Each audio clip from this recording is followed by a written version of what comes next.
standing in the heart of Paris, surrounded by centuries of history, art, and architecture. In front of you rises a magnificent palace, its grand courtyards stretching across the city. At its center stands a modern glass pyramid. This is the Louvre Museum, one of the most famous museums in the world. But the Louvre was not always a museum. Its story began more than 800 years ago, in the late 12th century, when King Philip II built a fortress on the banks of the Seine to protect Paris. Parts of the original medieval fortress can still be seen beneath the museum today. Over the centuries, the fortress was transformed. French kings expanded the building, turning it into a magnificent royal palace. It became a place where kings lived, worked, and displayed their growing collections of art.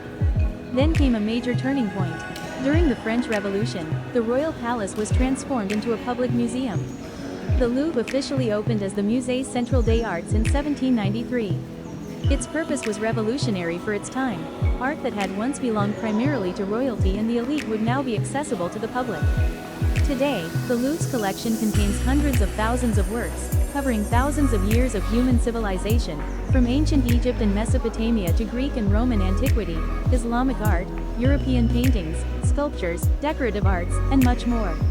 And among all these treasures, one painting attracts millions of visitors every year. The Mona Lisa, painted by Leonardo da Vinci.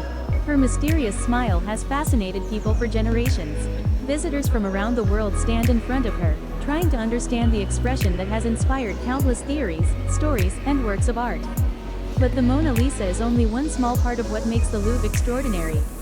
Walk through its galleries and you can encounter ancient Egyptian statues, magnificent Greek sculptures such as the Venus de Milo, monumental French paintings, Renaissance masterpieces, and objects that once belonged to civilizations that disappeared thousands of years ago. Even the building itself is a work of art. The Louvre's enormous complex reflects different periods of French architecture.